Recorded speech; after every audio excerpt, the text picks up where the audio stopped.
Imagine you cannot feel your fingers, not because it is merely cold outside, but because the temperature has dropped to 30 degrees below zero, and you have been lying still in the same position for 6 hours, afraid that if you move even an inch, someone will see you, someone will shoot you.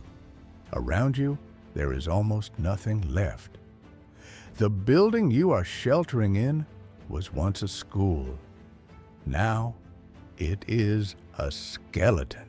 4 walls with no ceiling, half a floor, rubble where children used to sit and read. The windows are gone.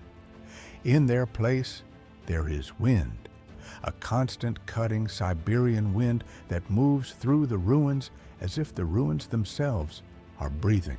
In the distance, though distance is a strange word here because everything feels close, suffocatingly close, you can hear the rumble of artillery. You have been hearing it for so long that silence would terrify you more.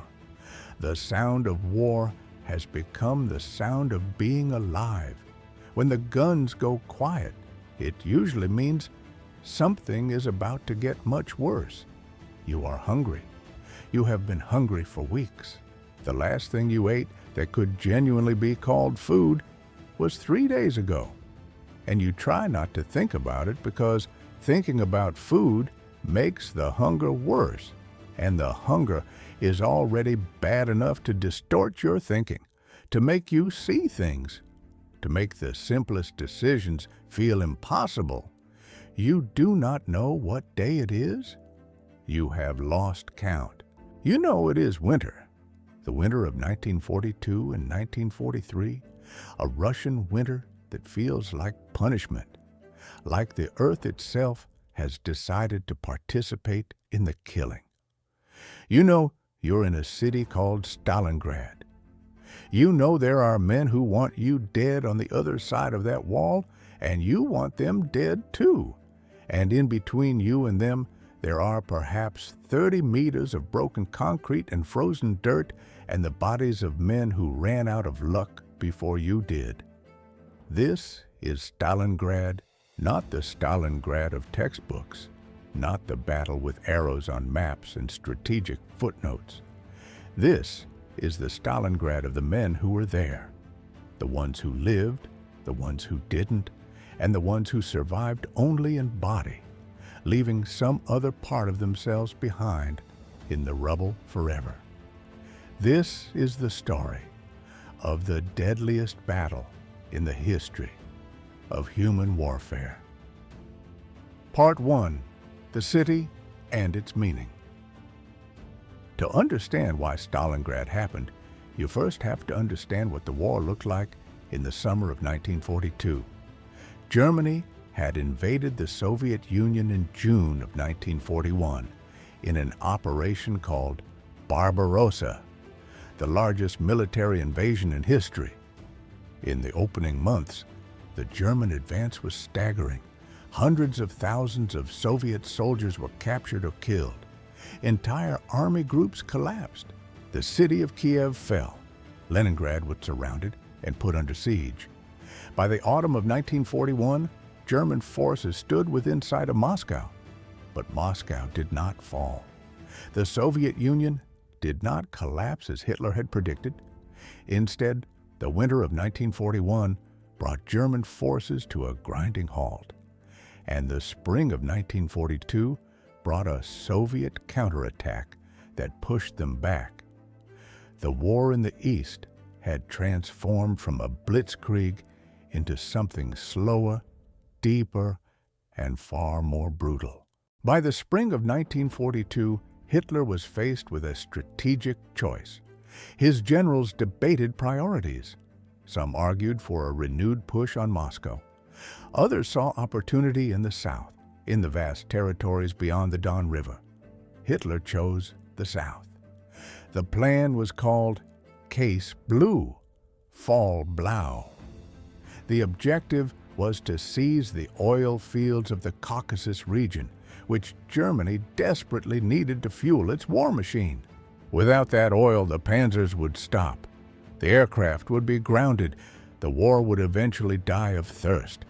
Taking the Caucasus was not a strategic luxury. For Germany, it was a necessity. But to reach the Caucasus and hold it, Army Group South needed to secure its northern flank. It needed to control the Volga River. And on the western bank of the Volga, there was a city. That city was Stalingrad.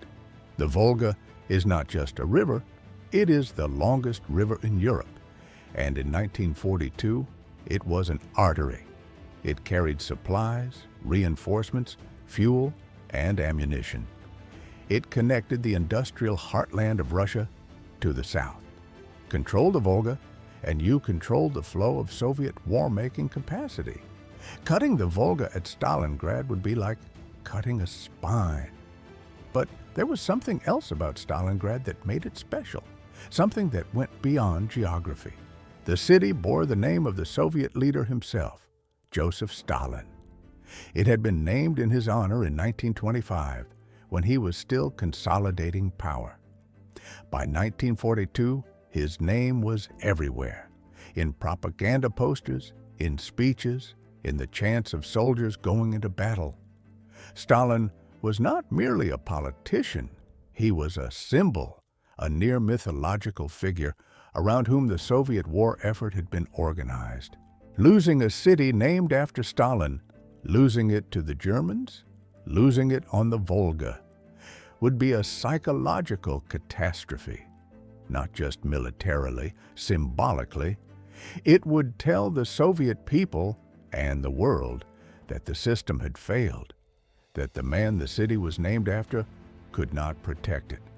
For that reason, once the Germans began advancing toward Stalingrad, Stalin issued an order. Order number 227. Its unofficial title was brutal in its simplicity, not one step back. There would be no retreat. Commissars were empowered to shoot soldiers who fled. Penal battalions were created. Men accused of cowardice or disobedience would be sent to the most dangerous sections of the front as punishment. The message was clear. You hold or you die. There would be no honorable withdrawal, no tactical repositioning, no living to fight another day. Stalingrad would be held or it would be lost with every last man defending it. Across the lines, Adolf Hitler had come to a similar conclusion from the opposite direction. What had begun as a strategic objective, securing the Volga crossing, had become something personal. Stalingrad carried the name of his enemy. Taking it would not just be a military victory. It would be a humiliation of Stalin himself, visible to the entire world. Hitler became increasingly inflexible about the city, increasingly resistant to any suggestion that it might not be worth the cost. Two leaders, two cities worth more than their geography. Two armies about to collide in the ruins of a place that would consume them both. The advance. In the summer of 1942, the German Sixth Army was one of the most powerful military formations in the world. It was commanded by General Friedrich Paulus, a meticulous, highly educated officer who had risen through the German military hierarchy through intelligence, professionalism, and loyalty. He was not a theatrical figure. He did not seek glory. He was a planner, a thinker, a man who believed in preparation and order. In many ways, he was the wrong kind of man to be at the center of what was coming. The Sixth Army included some of the finest soldiers Germany had produced. Many of them had been fighting since 1939. They had crossed Poland, France, Belgium, and deep into the Soviet Union. They had won campaigns that military historians still study. In the summer of 1942, many of them genuinely believed the war in the East would end that year. The mood, despite the setbacks of the previous winter, was one of cautious confidence. Germany had recovered. Germany was advancing again. Perhaps this would be the final push. The advance toward Stalingrad began in late June and accelerated through July. The German sweep across the Don steppes was fast and dramatic. Soviet resistance was fierce in places but often outmaneuvered. The open terrain was German armor territory. The panzer divisions could operate at full effectiveness, flanking and encircling Soviet formations before they could consolidate a defense. Photographs from this period show German soldiers sitting on the backs of tanks, smoking cigarettes, squinting into the sun. There is an air of something approaching casualness. Villages pass. Dust rises from roads that stretch to the horizon. Men wave at the camera. It is summer. The war seems winnable. By August, German forces had reached the Don River at several points and were beginning to cross. The city of Stalingrad was visible on the horizon, a long industrial sprawl along the western bank of the Volga, dominated by three enormous factory complexes. The tractor factory, which in peacetime had made tractors but had been converted to produce tanks. The barricades factory, a massive ordnance plant, and the Red October steel factory, a fortress of metal and concrete whose very construction made it a defensive position waiting to happen. On August 23, 1942, the German Luftwaffe launched one of the most devastating air raids of the entire war. Hundreds of aircraft descended on Stalingrad over the course of several hours. The city, which still held hundreds of thousands of civilians, was set ablaze. The wooden neighborhoods near the river burned completely. Entire districts were reduced to ash. The Volga itself seemed to burn. Oil storage tanks had been hit, and flaming oil poured into the river, creating a nightmarish spectacle visible for miles. Estimates suggest that tens of thousands of civilians may have died in that single day of bombing. But something unexpected happened as a result of that raid. The destruction of Stalingrad's buildings, its walls, its floors, its multi-story structures, created something the German military had not fully anticipated: rubble. And rubble, it turned out, was one of the great equalizers of urban warfare. When buildings stand, tanks and artillery can operate effectively. The open angles, the clear lines of fire, these favor the attacker with superior equipment. But when buildings collapse into mountains of broken concrete, brick, and twisted metal, the terrain becomes something else entirely. It becomes a maze, a network of hiding places, choke points, sniper positions, and ambush corridors. It becomes a place where a single man with a weapon and knowledge of the terrain can stop a unit of 20. The Germans had bombed Stalingrad into rubble, and in doing so, they had turned it into a trap. The city swallows them. The initial German push into the city in September of 1942 was characterized by a confidence that would prove catastrophically misplaced. German commanders expected to take Stalingrad in a matter of days, perhaps a week. The Soviet forces defending it were outnumbered, outgunned, and had been battered by the preceding months of fighting. Intelligence assessments suggested that Soviet resistance was near its breaking point. Some German staff officers were already thinking about what came after Stalingrad: the push to the Caucasus, the oil fields, the endgame of the Eastern Campaign. What they did not fully understand was that they were about to enter a completely different kind of war, The Soviet general responsible for defending Stalingrad was Vasily Chuikov, a tough, profane, physically imposing man who had thought deeply about how to fight the Germans in this terrain. Chuikov understood that his forces could not match the Germans in open engagement. In the open field, German combined arms tactics, tanks, infantry, artillery, and air power working together were devastating. The answer was not to fight that battle. The answer was to deny the Germans the space they needed to fight it. Chuikov's strategy was radical and simple. Get as close to the enemy as possible. So close that German artillery and air support become too dangerous to use for fear of hitting their own men. So close that the technological advantages of the Wehrmacht, the tanks, the coordination, the air power, become irrelevant. Reduce every engagement to its most primitive form, man against man, with a weapon in a room. He called it hugging the enemy. Others would later call it something darker. The battle that followed defies easy description. It was not a battle in any conventional sense. It was hundreds, then thousands of simultaneous engagements in an area of a few square kilometers, every building, every staircase, every cellar contested.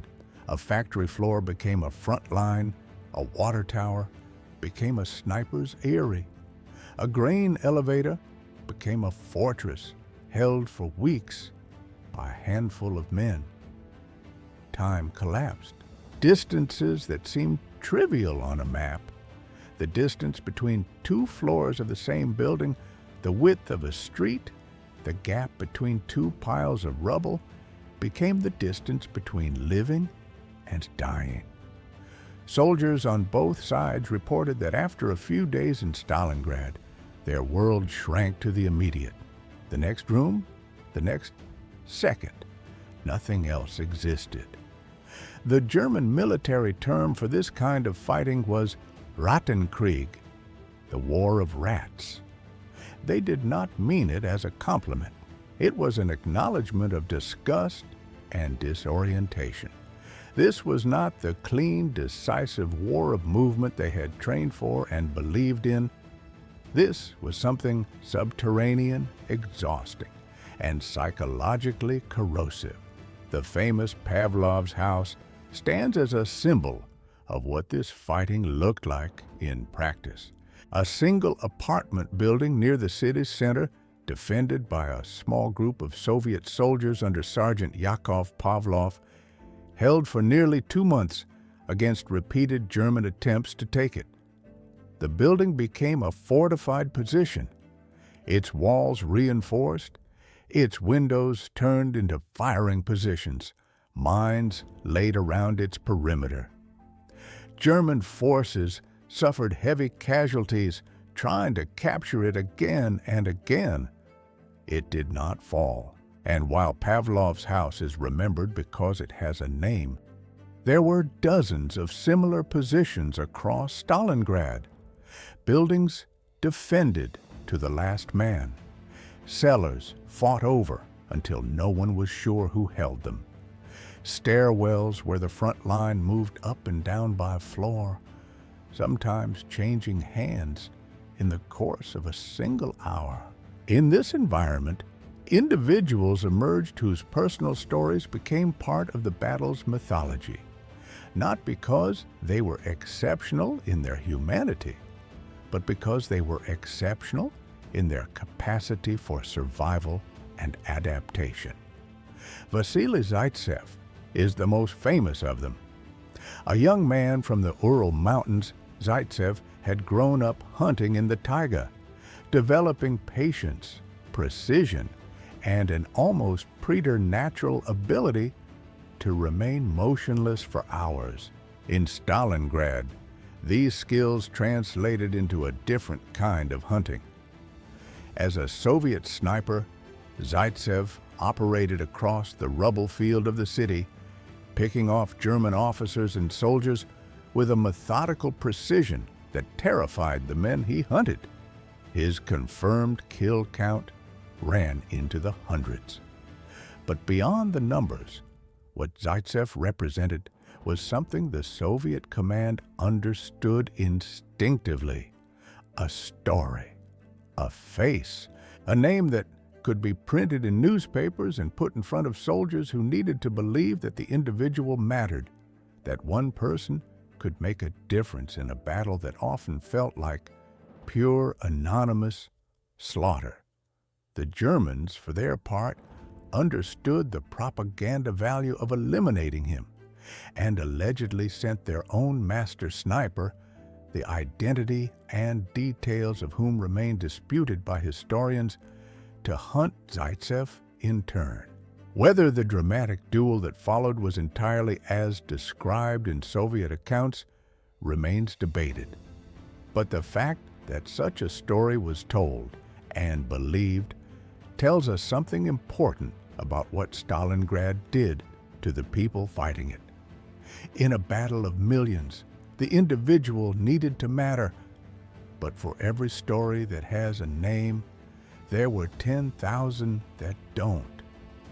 There were soldiers who fought for weeks without seeing the sky, who ate whatever could be found, sometimes nothing, who slept in 2-hour intervals, always with a weapon, always with the knowledge that the man who slept deepest was the man most likely to die, who learned to read the sounds of the city the way a sailor reads weather, the particular quality of gunfire that meant a German advance, the silence that preceded a Soviet counterattack, the specific whistle of the Katyusha rockets before they arrived.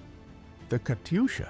The Germans called it the Stalin organ for the sound it made, a howling multi-toned shriek as the rockets launched in salvos.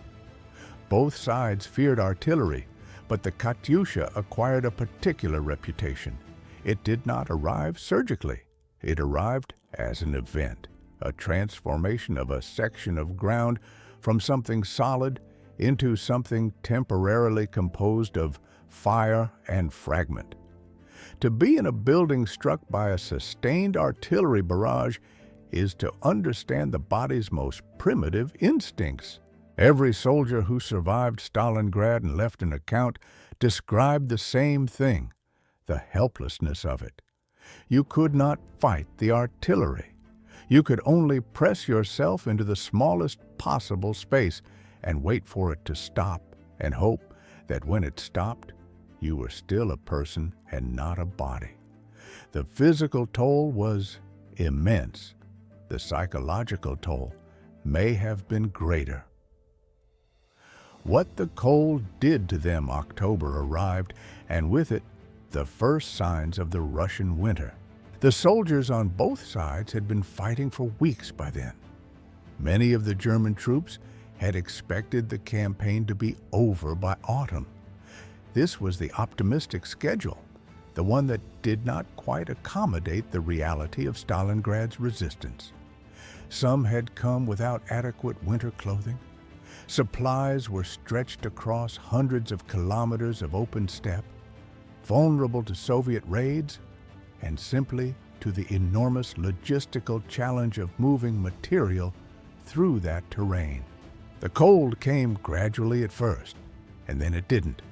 By November, temperatures were dropping to -20, -25 degrees Celsius. By January, they would reach -30 and below.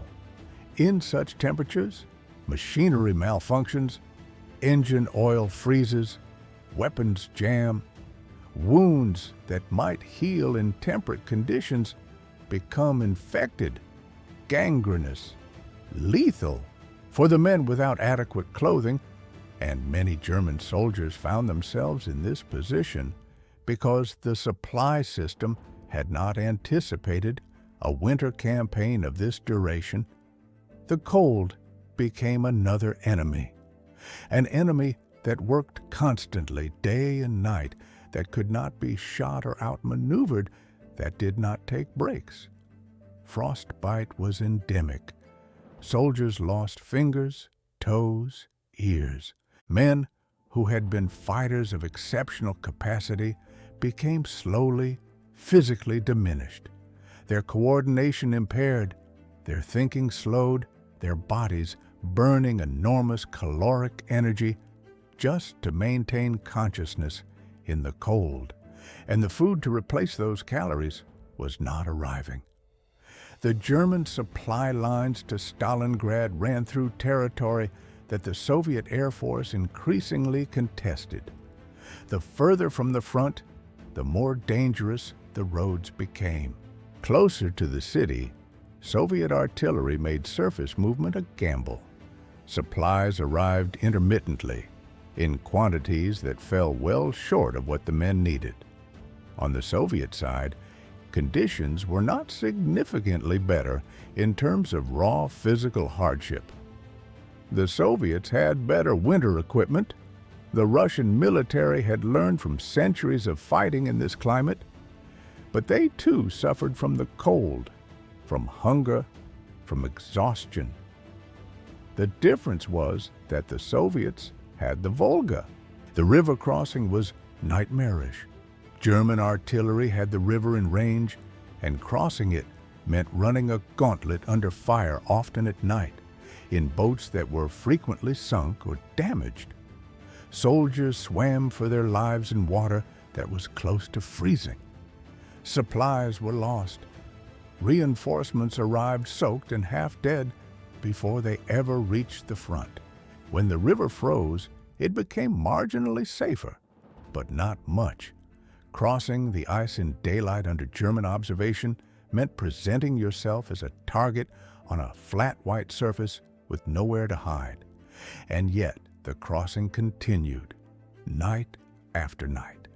The Soviet command understood that Stalingrad had to be supplied, had to be reinforced, or it would fall. The men who crossed the Volga in small boats under artillery fire were not heroes in any comfortable, abstract sense. They were men doing a terrible thing because they had been told to do it, and because the alternative was letting the city die. The psychological pressure on both sides was accumulating at a rate that human beings are genuinely not designed to withstand. Sleep deprivation, chronic malnutrition, constant exposure to death and dismemberment. These do things to the human mind that are difficult to describe without understating them. Soldiers reported hallucinations. They reported emotional numbness, an inability to feel anything about the deaths of the men around them, which they understood intellectually was a form of damage even as they experienced it as relief. They reported the disappearance of the future as a concept. In Stalingrad, there was no future. There was only this moment, this room, this second. Veterans would later describe something that researchers now recognize as dissociation. The sense that one's actions are happening at a distance from oneself, as if you are watching yourself fight from somewhere else. This is a protective mechanism, the mind creating space between the self and the intolerable. But it is also a wound, one that many men carried for the rest of their lives. Letters written during the battle, on both sides, from the German soldiers to their families and from Soviet soldiers to theirs, are extraordinary documents of this psychological state. Some are practical, some are desperate, some are unexpectedly tender, speaking of small details. A memory of summer, the face of a wife, the name of a child, with an intensity that comes from understanding that such things may never be experienced again. One German soldier wrote to his family, "I often ask myself whether there is a God. If there is, then all of this must be part of His plan, and I cannot understand it. But I think of you every day, and that is a prayer of its own." He did not survive. The trap closes. While the armies ground each other to pieces inside the city, the Soviet commanders were thinking about something larger. General Georgy Zhukov and General Alexander Vasilevsky, the two principal architects of Soviet strategic planning at this stage of the war, had identified a critical vulnerability in the German position. Stalingrad was held by the German 6th Army and parts of the 4th Panzer Army, but the flanks, the long stretches of front north and south of the city, extending across the Don Steppes, were held by German allies, the Romanian 3rd Army to the north, the Romanian 4th Army to the south, and Italian and Hungarian forces further out. These Allied formations were not, it must be said, the equivalent of German frontline troops. They were less well armed. Many lacked adequate anti-tank weapons. They were not always well supplied. Their morale was tied to the fortunes of a war that was not entirely their own. And they had been watching the grinding attrition of Stalingrad for months without the resources to significantly affect it. The Soviets saw this. If the flanks could be broken, if two armored thrusts could cut through the Romanian line simultaneously, one from the north and one from the south, they could encircle the entire German force at Stalingrad. They could trap the 6th Army, cut it off from supply and reinforcement, and force it either to fight its way out or die in place. The operation was given a name: Uranus. The planning was meticulous and, critically, secret. The Soviet military had learned hard lessons about German intelligence capabilities and surprise in the preceding years. This time, the buildup of forces was disguised and conducted primarily at night. Units moved without radio communication whenever possible. Deception operations were run to convince German intelligence that Soviet strength in the area was lower than it actually was. By November of 1942, the Soviets had assembled an enormous force on the flanks.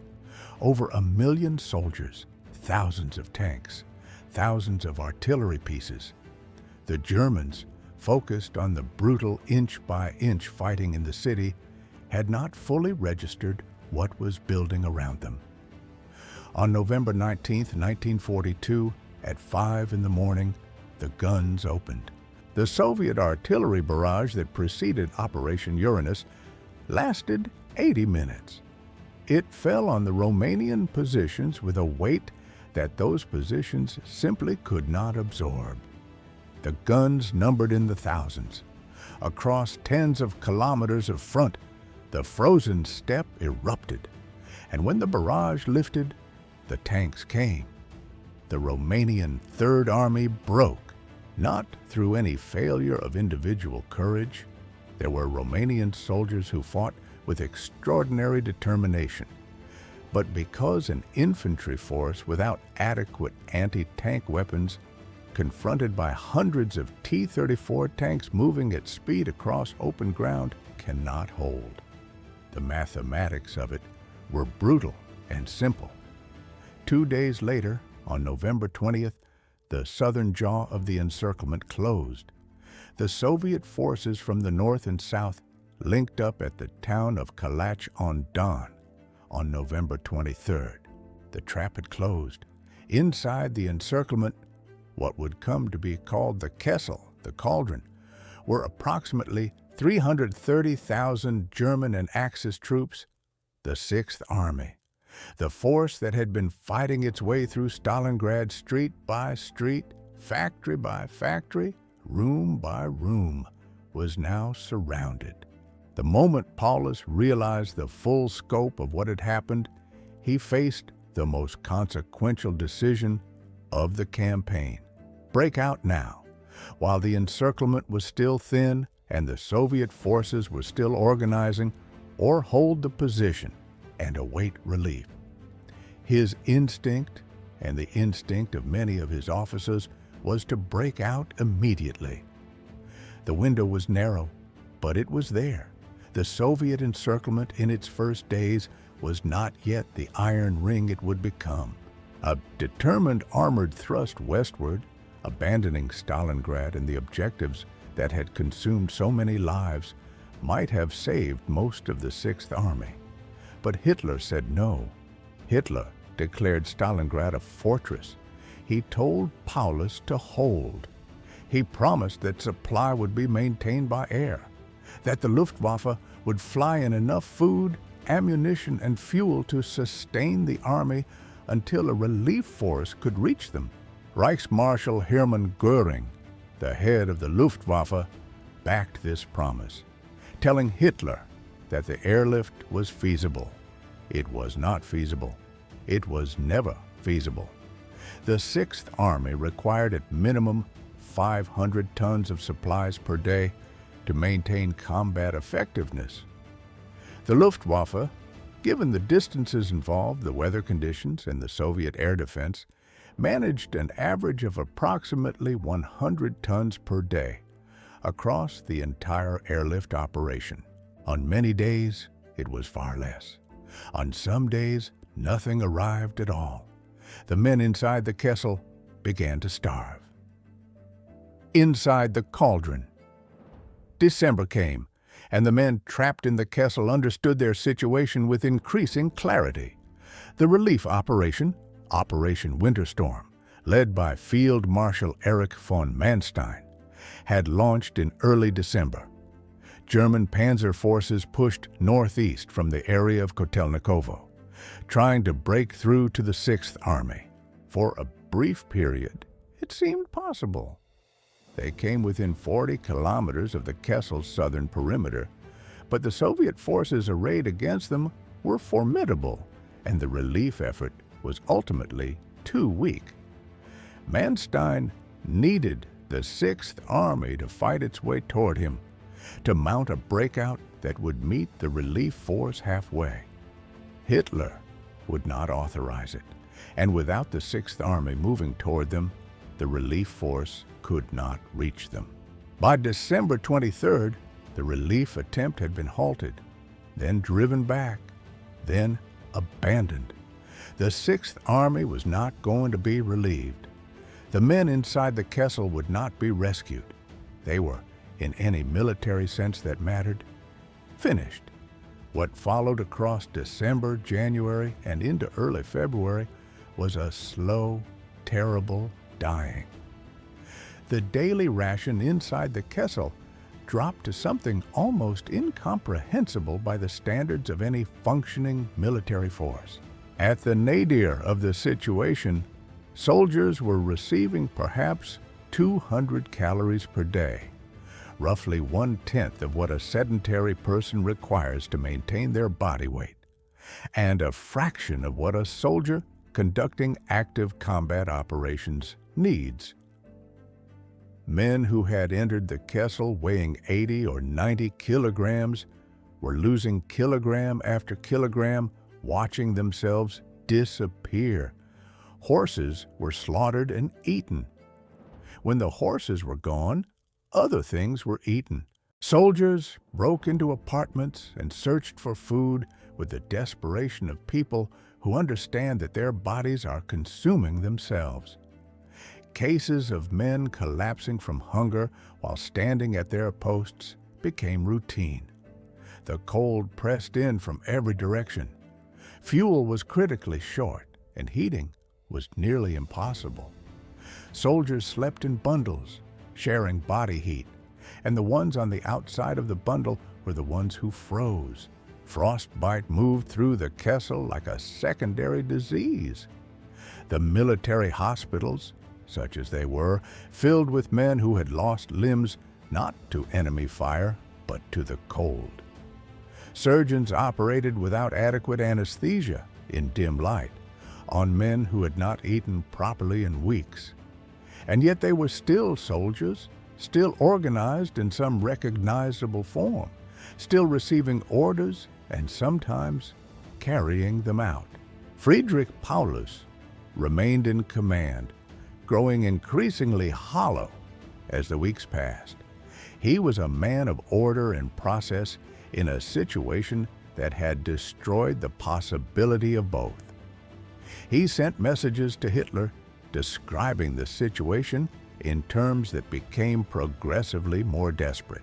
Hitler responded with exhortations to hold, with promises of relief that had no basis in military reality, and eventually with a promotion. Paulus was made a field marshal in late January 1943, just days before the end. The promotion was understood by everyone who knew anything about military tradition. No German field marshal had ever surrendered. The promotion was a message: do not surrender. Die in place. Take the Sixth Army down with the city in a final gesture that might, in Hitler's thinking, provide some kind of heroic last stand narrative, some propaganda value in the wreckage of what was clearly becoming a catastrophe. Paulus did not oblige. On January 31, 1943, Field Marshal Friedrich Paulus surrendered the southern pocket of the German forces at Stalingrad. 2 days later, on February 2, 1943, the northern pocket followed. The last German commander in Stalingrad, General Karl Strecker, sent a final message before surrendering. It read, in part, "The 11th Corps and its divisions have fought to the last man against vastly superior forces. Long live Germany." Then the guns went quiet. For the first time in nearly 6 months, there was silence in Stalingrad. What remained required a long time to comprehend, and in some ways has never been fully comprehended. Of the approximately 330,000 German and Axis troops who had been encircled in the Kessel, only about 91,000 survived to become prisoners of war.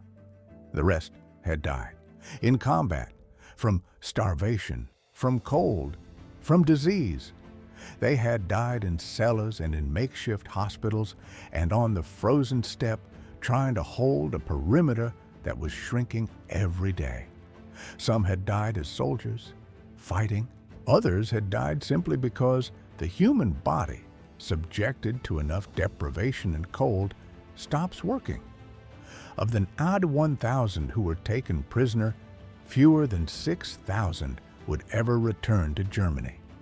Most died in Soviet prisoner of war camps from the same deprivations, the same cold, the same hunger that had defined the final months of the battle. The last German prisoners of Stalingrad were not released until 1955, 10 years after the war ended. On the Soviet side, the numbers are staggering in a different way. Total Soviet military casualties at Stalingrad, killed, wounded, captured, missing, are estimated at over 1.1 million. Those are the soldiers. The civilian casualties are harder to calculate, beginning with the bombing of August 23, 1942, and compounding across 6 months of urban warfare.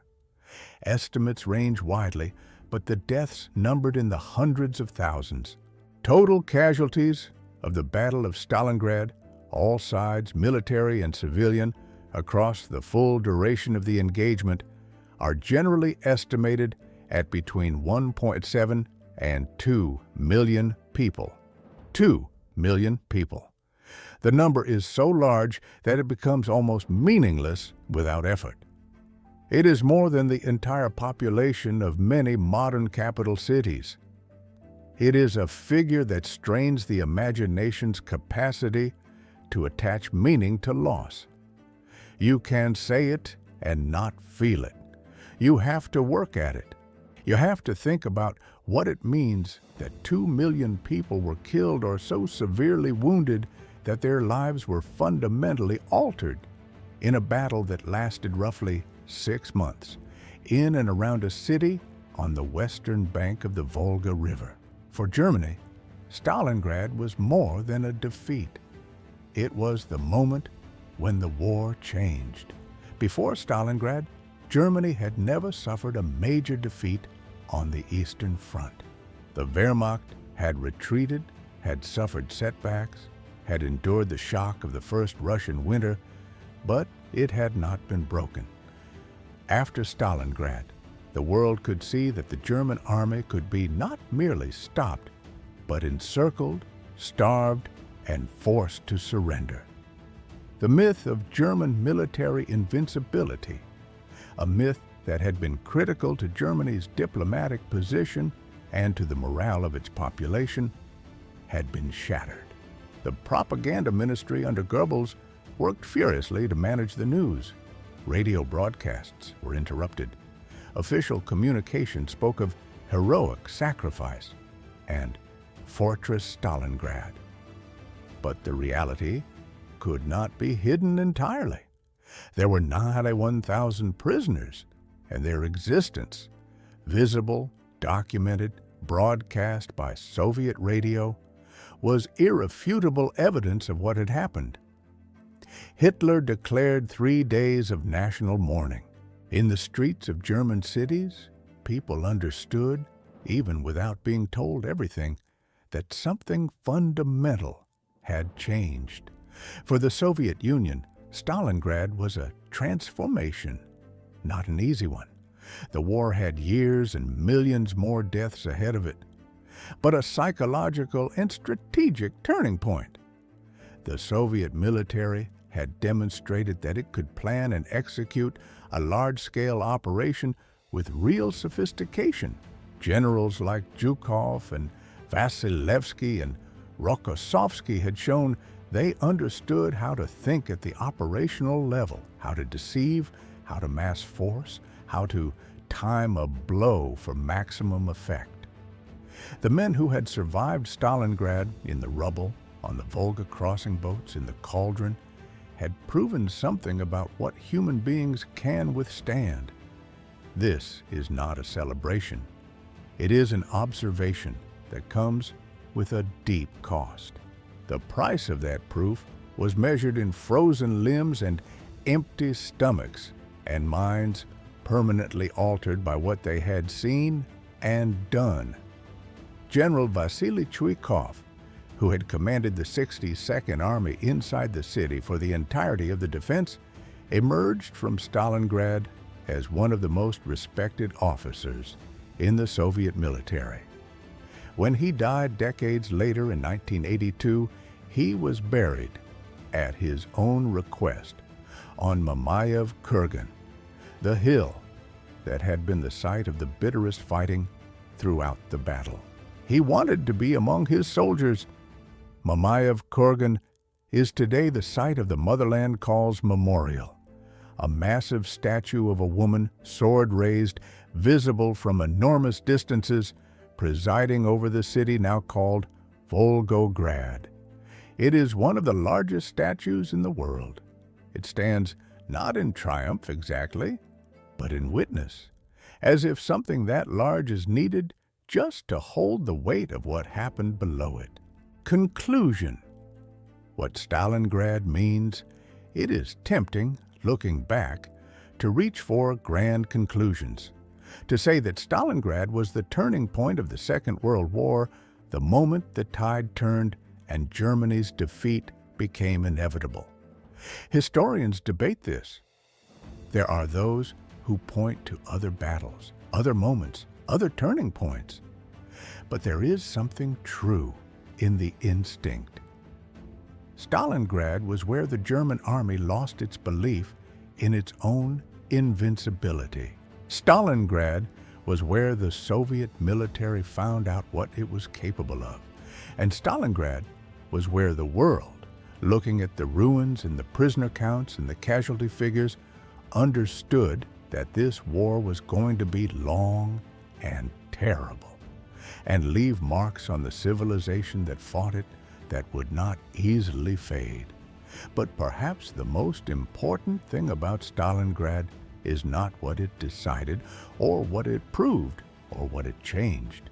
It is this, that somewhere in the ruins of that city, in the winter of 1942 and 1943, there were ordinary people, young men from Germany and Russia and Romania and Italy, from cities and farms, from families who were waiting for letters. And they were given a situation that no human being should ever be given. A situation designed to break them. A situation that stripped away everything except the most basic facts of physical existence: warmth, food, the next moment. And in that situation, they did what people do in such situations. Some of them found extraordinary reserves of courage or endurance or compassion. Some of them broke. Some of them did things they could never speak of afterward. Most of them simply tried to survive 1 hour at a time in circumstances that made survival feel like an act of absurdity. The men who made the decisions that put them there, Hitler in his headquarters, Stalin in the Kremlin, the generals and the staff officers with their maps, looked at Stalingrad as a piece in a larger game. They looked at it in terms of flanks and objectives and strategic value and symbolic weight. The men on the ground looked at it in terms of the next room. History tends to remember Stalingrad as a battle, as a turning point, as a statistic: 2 million casualties, 6 months, this many kilometers of contested ground, and it was all of those things. But it was also this: a place where men were cold and hungry and frightened and far from anyone who loved them, and where they died in numbers that the human mind cannot truly absorb, for reasons that were decided by people with titles and offices, and the kind of power that transforms individual human beings into abstractions. Every number in the casualty count was a person. Every person had a name. We do not know all the names. We cannot. There were too many of them, and too many died in places where no one was writing anything down, in moments too small for history to record. But they were there, in the cold and the rubble and the silence between the gunfire. They were there.